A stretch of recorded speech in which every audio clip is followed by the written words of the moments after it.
If you know anything about a Lamborghini, then you know what this is. This is a 2021 Lamborghini Urus. It's powered by a 4.0 V8 sourced from the Volkswagen Audi group, the same engine that powers Bentleys, Porsches. This one makes 641 horsepower and 627 pound-feet of torque. A lot of people are quick to dismiss it as nothing but a gussied up RSQ8. I don't think that's fair. I think there's more to this car than just being a rebadged Audi. First of all, look at it. It looks nothing like an Audi. The sheet metal is completely unique and bespoke to this car. It was designed by Lamborghini's designers after all. Even though the V8 is built in Volkswagen's plant in Hungary, it is still slightly reworked to fit the Urus and the personality and the character of this Lamborghini. So as I mentioned before, I'm here at Falcon Motor Group. This is where I bought one of my cars in the past before. We're gonna take a look around this car. We're gonna go inside the car. We're gonna score it, and then we're also gonna drive it. Let's see how it goes. As some of you might recall, the Urus first debuted in Beijing in 2012, and its final appearance was this, but its initial appearance looked nothing like this. In fact, the concept car had a V10 and not this 4.0 liter V8. It took a few years, but the Urus was finally revealed in its final form in 2017 with deliveries beginning in 2018. Some people found the Urus' styling to be a bit controversial. I don't know if it's as controversial as its name, because I still can't wrap my head around the name, but I do think this is a fantastic looking car. Some of the body lines are a little hidden by the black, especially when it's satin. But walking around this car, it is clearly inspired by the design language of the Huracan more so than the Aventador. To ensure the aesthetic and design of a Lamborghini and to make this car look as sporty as possible, when you open the doors you'll notice that there's no pillars. So it's got a very coupe-ish look, and that kind of goes with the whole rake back roof over here and how it slopes down, reaching to the spoiler, coming down here to actually another spoiler, more of a lip, until you get to the back end finally here, where once again the more Huracan-ish elements are a bit more present, especially the slim little taillights over here. Overall, I think the Urus is a terrific looking car.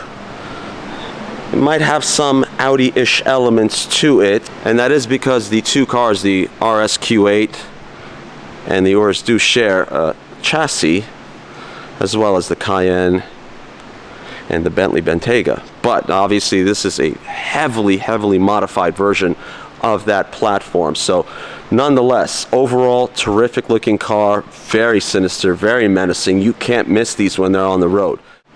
Now let's take a look inside.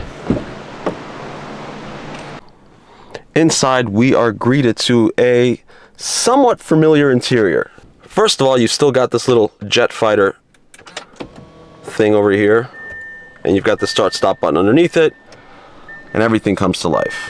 If any of this looks familiar, that's because it is. This system here is borrowed from the Audis. It's borrowed from a Q8, Q7, etc.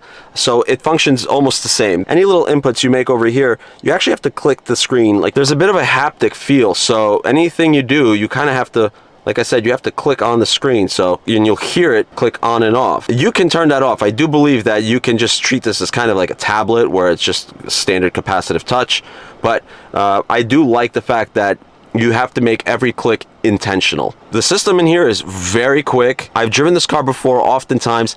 I do not ever recall having issues with it freezing up or being slow or anything of that nature. So this is a tried and true system. This infotainment has been around for a little bit now with Audi, and I understand why Lamborghini and the Volkswagen Audi group decided to fit this car with this system. You have your car's characteristics and personality adjustments over here. This is called the Anima. You can go to Strada, Sport, Corsa, or Neve. You've got your Ego modes over here, so that'll adjust certain aspects of the drivetrain, your steering, and your suspension. This is actually your shifter. You pull this to go into reverse. You press the park button right here to park it. This is the manual mode. You've got a few switches over here that are kind of self-explanatory. You've got cameras, parking assist. You got your parking brake, your auto start stop off. Your steering wheel is essentially a steering wheel out of an Audi with a Lamborghini badge in the middle. This also, if you've ever driven an Audi in the past 3 years, this is also going to look very familiar to you, especially these gauges on the sides.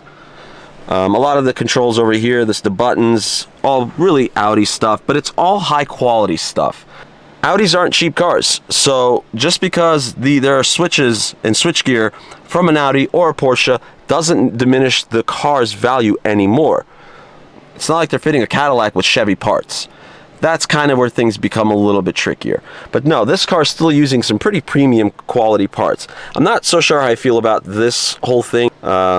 This is just a little too much. Feels like they try to make it feel utilitarian and like a truck, but it's not a truck because it's running on a platform that's also set up to be used for Bentley and a Porsche. So it's a little bit confusing. This I kind of don't need here. So let's just look at the response. As you could tell, very, very responsive screen. You could switch between modes very quickly. You've got access to a handful of things, contacts, etc. Here's your nav. The nav is very responsive to my touch, as you could see. I could flick it. So a better nav system than the Portofino that I drove the other day, despite being actually similar year cars. The Portofino was a 20, this is a 21, but this came out in 19, so this is still really good. Let's turn on the AC. I don't know if you can hear these audible little clicks, and yes, you can sync everything up right here. You've got heated and cooled seats. Right now the cooled seats are on, but the car is off, so I should probably start it up eventually so I don't deplete the battery. Steering wheel controls the displays. Over here, you've got scroll wheels that go through your menu. On both sides, this is for volume. You've got your phone and voice command shortcuts over here. So overall, a very well laid out interior. There's really not a whole lot to complain about. This is a fairly easy car to acclimate to, especially with the infotainment. It's not quite like the Lucid, which I said the other day is could be a little overwhelming, especially for a slightly older audience. I think this is the kind of car you just get in and drive. Here is the back seat area. It's got a decent amount of legroom. That's about my driving position there, just past this B-pillar. I love these. It's a nice little touch. There's a suede insert over here in the door. Legroom's pretty decent. Say I've got more than enough, and I can actually also tuck my feet underneath the chair. There's some USB ports down there. You've got your climate control back here as well. And of course you've got this signature Lamborghini pattern with the hexagonal shape. Nothing terribly special over here, just some cup holders. This isn't exactly a Rolls-Royce Cullinan. And that's about it. Headroom's okay. I'm just over 6 feet tall, and I'd have about an inch of headroom left sitting back here. So obviously, due to the shape of the car and the roof line, you are going to compromise some of that. And lastly, let's take a look at the trunk space.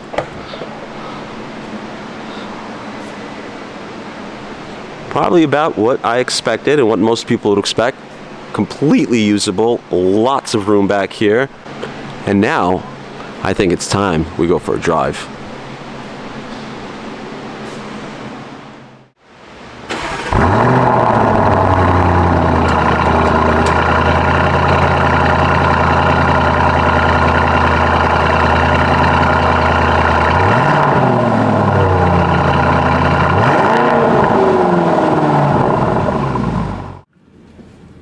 Alright, here we are, driving the Urus. This is not the first time I've driven a Lamborghini Urus. This is the fourth, I believe. And oddly enough, they've always been some form of a Nero Nemesis, or like this one is a Nero Nemesis, or Nero something else. So, for some reason, I'm always driving black Lamborghini Uruses. Or is it Uri? Comment in the section below. Uruses? Urusai? Here we go. I gotta say, I've always enjoyed this car. I think you take something like a wonderful Audi Q7, Q8, terrific, balanced, comfortable car, and then you give it to Lamborghini and you say, hey, work your magic on this. And I think it's exactly what Lamborghini's done here.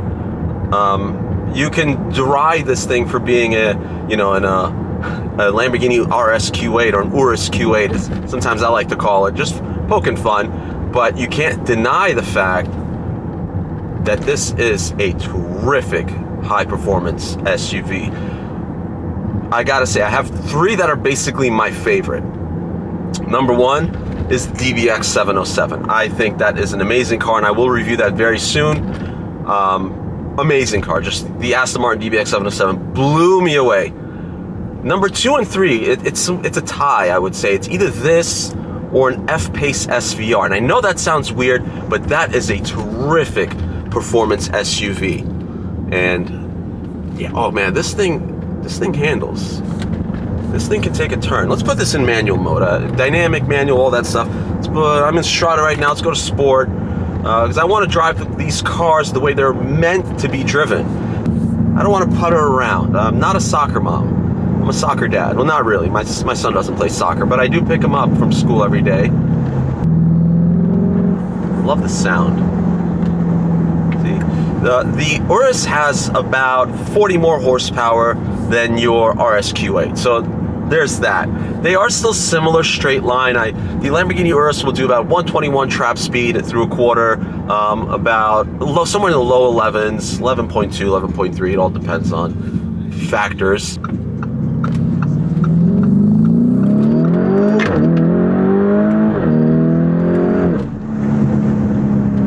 Not slow.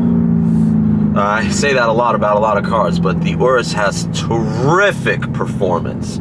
Terrific. Again, 641 horsepower. If you get the Performante, that has, I believe it's metric though. I believe it's a metric 666 horsepower, the number of the beast. But it's not looking like the price difference and the price premium of the Performante is worth the price of admission. It looks like the standard Urus is still the one you want.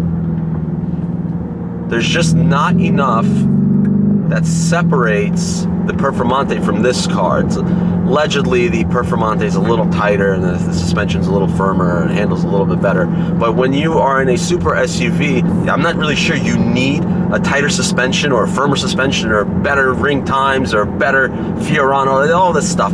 It just gets so ridiculous to a certain extent. It's not worth $100,000 more. It's just not. Is this worth $100,000 more than an RS Q8? It's a good question. That is a really good question. I have not driven an RS Q8. I've only driven a Q8. It was a loaner car for when I was servicing my V10 R8. That's a tough question. The RS Q8 is about 125,000, I believe, 120,000. This is 230 starting. This looks better. There's no denying that. This looks better. And without a doubt, I know this for a fact, it handles better. So, I'm gonna take a little turn here again. Oh yeah, oh yeah. Looks better, it handles better. A lot of times, that's where your six-figure difference is. You get more performance, you get bespoke sheet metal. It's not just the badge premium for the Lamborghini emblem stamped on the front over there and a few over embossed into the seats or doors or what have you. You get a little more than that here. Yes, this is an Audi interior. There's no doubt about it. All of this stuff that I'm looking at, it's practically lifted out of a Q7 or a Q8. Some of it's so similar that I almost think that I'm driving my dad's A6. It's not a bad thing because Audi's been making amazing interiors since the mid-2000s. If anything, they've taken the BMW formula when they introduced MMI, and were the first ones to almost perfect it. MMI was better than iDrive for a long, long time. They've since dumped the MMI with the rotary knob and everything, and they've just basically stuck to touch screens Rotaries, the little rotary knobs for the MMIs don't exist anymore. It's all just touchscreen at this point. But Audi did it better than anyone else did. Mercedes was fumbling about. BMW was trying to release a new iteration of the iDrive, and when they finally got it right, maybe a couple of generations ago, at that point, touchscreens took over. I'm in Sport. This is a fairly bumpy-ish road, and I'm in supreme comfort. I'm not talking Rolls-Royce comfort.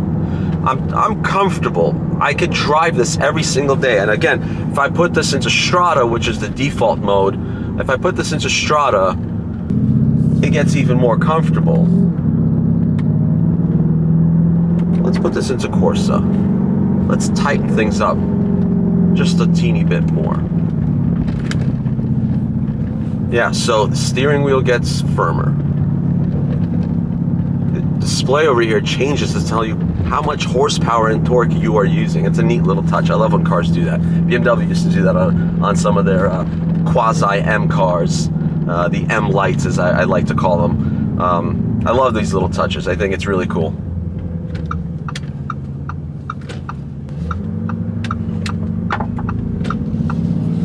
Really good turning radius. The bellow of the exhaust note sounds really nice. I know a lot of people rag on turbocharged, twin turbocharged cars, but the Volkswagen Audi group has managed to make a good sounding twin turbo V8. Some of that noise is probably piped in, don't get me wrong, but I know I've heard these cars from the outside and they do sound pretty good, especially the Urus. And then you've got the Cayenne Turbo, you've got the Cayenne Turbo GT, you've got all these variations of the Cayenne that do sound great. You've got the Bentley Bentayga, which is the quietest of them all for obvious reasons. So I'm gonna go into Strata, which is the street mode, and it immediately, the comfort immediately changes. So this is one of those cars where you change modes and the steering wheel noticeably lightens up and the suspension noticeably relaxes itself. I can turn the steering wheel with relative ease. Not quite Toyota Prius or Toyota Camry ease, but still luxurious ease. Let's just put it that way. Handling. Well, let's find out. In Sport, the steering's really responsive. Very, very responsive. Now, the other day when I was in the Portofino, I was right over here along the same exact stretch of road, and I was kind of wiggling the steering wheel back and forth trying to see how much dead zone there is, and surprisingly there was a lot of dead zone on that car, where I was just going like this and my head wasn't standing still, where I just did the exact same thing, and the body's moving around, my head's moving around, the chassis is moving around. You could feel everything happening underneath you. So steering and response on this car, shockingly enough, is better than a Ferrari Portofino. So that's a hot tip for you. If you want a dynamic car and you're thinking about a Portofino, look at an Urus instead. If you want a GT car, this is your budget. In the middle, lower 200s, look at the Urus. It's a better GT car than a Portofino. Whoever thought? Better GT car than a Ferrari. It's mind-boggling now that I'm saying this out loud, and I'm doing this in Sport right now. It's just ridiculous that SUVs have gotten to such a level of performance that they're as fast as a supercar from 10 years ago. An Audi R8 with a V10, like the one I used to own, would do a quarter mile in about 122 miles per hour. That's what this does. And that was a mid-engine supercar with a V10. This is where we are today in the car world. So it handles well. It rides well. Whenever you want it to ride well. You can make it ride like bricks, or you can make it ride like an Audi. And I think that's such an important distinction for a car like this. It's just because it's big, it's tall, it's heavy, doesn't necessarily mean that it can only do one thing, that it's a big, giant luxury yacht. No. It'll be as firm as you want it to be and as soft as you want it to be. I understand the appeal of the Lamborghini Urus. I understand the appeal of why people want fast SUVs, because I want a fast SUV. I'm always in the market to find a nice, clean Jaguar F-Pace SVR, and I've driven those and I love them, but that's what I can afford. If I could afford this, I'd buy this. So, having said that, I will reiterate my comments. If you're looking for a GT, if you're looking for a family hauler, and you don't want to wait for a Ferrari Purosangue, quite frankly, the Purosangue looks very small. It's probably not going to be anywhere near as comfortable as this. This is what you want. Go out and buy yourself a Lamborghini Urus. If you like cars like these and content like this, please like, share, and subscribe. Comment below. Ask me a few questions about the car, and I'll try to answer as many as I possibly can. Thank you for watching. I could drive this car all day. I really could.